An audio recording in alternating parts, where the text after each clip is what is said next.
you can enjoy your favorite stories through my book. Subscribe if you like the stories. Listen to the stories with your headphones. Share the experience with your friends. Let's go to the story. Alice in Wonderland by Lewis Carroll. Chapter 2. The Pool of Tears. "Curiouser and curiouser," cried Alice. She was so much surprised that for the moment she quite forgot how to speak good English. "Now I'm opening out like the largest telescope that ever was. Goodbye, feet!" For when she looked down at her feet, they seemed to be almost out of sight. They were getting so far off. "Oh, my poor little feet! I wonder who will put on your shoes and stockings for you now, dears. I'm sure I shan't be able. I shall be a great deal too far off to trouble myself about you. You must manage the best way you can." "But I must be kind to them," thought Alice, "or perhaps they won't walk the way I want to go. Let me see, I'll give them a new pair of boots every Christmas." And she went on planning to herself how she would manage it. "They must go by the carrier," she thought, "and how funny it'll seem sending presents to one's own feet, and how odd the directions will look. Alice's right foot, Esquire, hearthrug, near the fender, with Alice's love. Oh dear, what nonsense I'm talking!" Just then her head struck against the roof of the hall. In fact, she was now more than 9 feet high, and she at once took up the little golden key and hurried off to the garden door. Poor Alice! It was as much as she could do, lying down on one side, to look through into the garden with one eye, but to get through was more hopeless than ever. She sat down and began to cry again. "You ought to be ashamed of yourself," said Alice, "a great girl like you," she might well say this, "to go on crying in this way. Stop this moment, I tell you." But she went on all the same, shedding gallons of tears, until there was a large pool all round her, about 4 inches deep and reaching half down the hall. After a time she heard a little pattering of feet in the distance, and she hastily dried her eyes to see what was coming. It was the White Rabbit returning, splendidly dressed, with a pair of white kid gloves in one hand and a large fan in the other. He came trotting along in a great hurry, muttering to himself as he came, "Oh, the Duchess, the Duchess! Oh, won't she be savage if I've kept her waiting?" Alice felt so desperate that she was ready to ask help of anyone, so when the rabbit came near her, she began in a low, timid voice, "If you please, sir—" The rabbit started violently, dropped the white kid gloves and the fan, and scurried away into the darkness as hard as he could go. Alice took up the fan and gloves, and as the hall was very hot, she kept fanning herself all the time she went on talking. "Dear, dear, how queer everything is today, and yesterday things went on just as usual. I wonder if I've been changed in the night. Let me think. Was I the same when I got up this morning? I almost think I can remember feeling a little different. But if I'm not the same, the next question is, who in the world am I? Ah, that's the great puzzle." And she began thinking over all the children she knew that were of the same age as herself, to see if she could have been changed for any of them. "I'm sure I'm not Ada," she said, "for her hair goes in such long ringlets, and mine doesn't go in ringlets at all. And I'm sure I can't be Mabel, for I know all sorts of things, and she knows such a very little. Besides, she's she, and I'm I, and oh dear, how puzzling it all is. I'll try if I know all the things I used to know. Let me see. 4 times 5 is 12, and 4 times 6 is 13, and 4 times 7 is, oh dear, I shall never get to 20 at that rate. However, the multiplication table doesn't signify. Let's try geography. London is the capital of Paris, and Paris is the capital of Rome, and Rome— No, that's all wrong, I'm certain. I must have been changed for Mabel. I'll try and say, how doth the little— And she crossed her hands on her lap as if she were saying lessons and began to repeat it, but her voice sounded hoarse and strange, and the words did not come the same as they used to do. How doth the little crocodile improve his shining tail and pour the waters of the Nile on every golden scale! How cheerfully he seems to grin, how neatly spread his claws, and welcome little fishies in with gently smiling jaws. I'm sure those are not the right words, said poor Alice, and her eyes filled with tears again as she went on. I must be Mabel after all, and I shall have to go and live in that poky little house, and have next to no toys to play with, and oh, ever so many lessons to learn.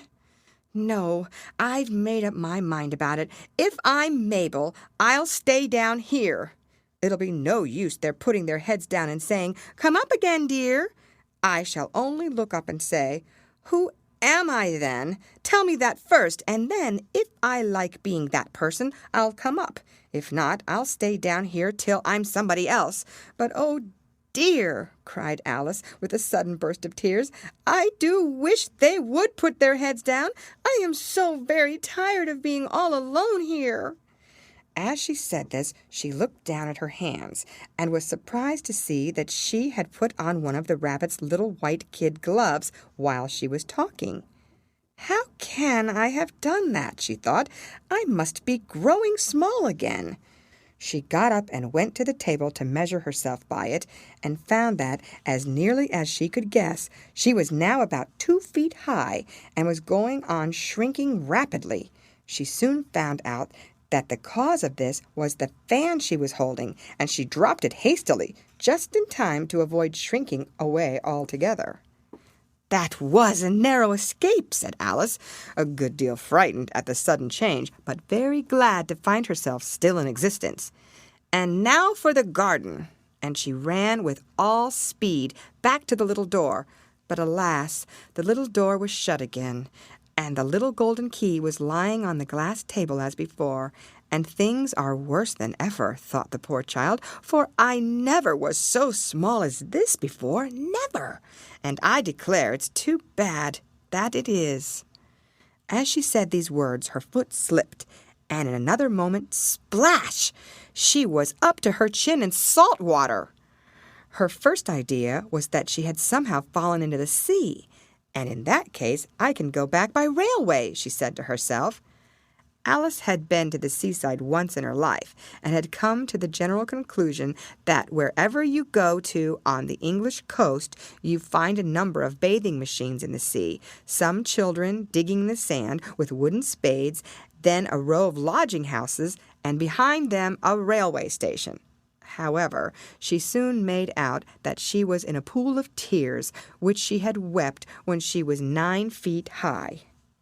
"I wish I hadn't cried so much," said Alice, as she swam about, trying to find her way out. "I shall be punished for it now, I suppose, by being drowned in my own tears. That will be a queer thing, to be sure. However, everything is queer today." Just then she heard something splashing about in the pool a little way off, and she swam nearer to make out what it was. At first she thought it must be a walrus or hippopotamus, but then she remembered how small she was now, and she soon made out that it was only a mouse that had slipped in like herself. Would it be of any use now, thought Alice, to speak to this mouse? Everything is so out of the way down here that I should think very likely it can talk. At any rate, there's no harm in trying. So she began. "Oh, Mouse, do you know the way out of this pool? I'm very tired of swimming about here. Oh, Mouse!" Alice thought this must be the right way of speaking to a mouse. She had never done such a thing before, but she remembered having seen in her brother's Latin grammar a mouse, of a mouse, to a mouse, oh mouse. The mouse looked at her rather inquisitively, and seemed to her to wink with one of its little eyes, but it said nothing. "Perhaps it doesn't understand English," thought Alice. "I dare say it's a French mouse come over with William the Conqueror." for with all her knowledge of history, Alice had no very clear notion how long ago anything had happened. So she began again, Où est ma chatte? Which was the first sentence in her French lesson book. The mouse gave a sudden leap out of the water and seemed to quiver all over with fright. "Oh, I beg your pardon," cried Alice hastily, afraid that she had hurt the poor animal's feelings. "I quite forgot you didn't like cats." "Not like cats!" cried the mouse in a shrill, passionate voice. "Would you like cats if you were me?" "Well, perhaps not," said Alice in a soothing tone. "Don't be angry about it. And yet I wish I could show you our cat Dinah. I think you'd take a fancy to cats if you could only see her. She is such a dear, quiet thing." Alice went on half to herself as she swam lazily about in the pool. "And she sits purring so nicely by the fire, licking her paws and washing her face. And she is such a nice, soft thing to nurse. And she's such a capital one for catching mice. Oh, I beg your pardon," cried Alice again, for this time the mouse was bristling all over, and she felt certain it must be really offended. "We won't talk about her any more if you'd rather not." "We indeed!" cried the mouse, who was trembling down to the end of his tail. "As if I would talk on such a subject! Our family always hated cats, nasty, low, vulgar things. Don't let me hear the name again."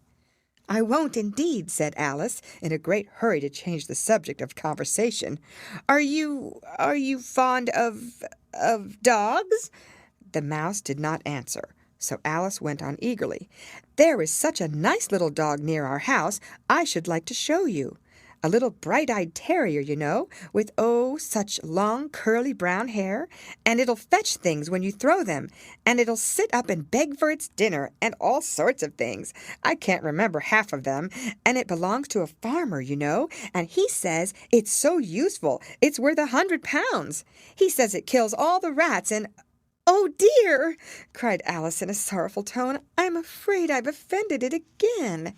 For the mouse was swimming away from her as hard as it could go and making quite a commotion in the pool as it went.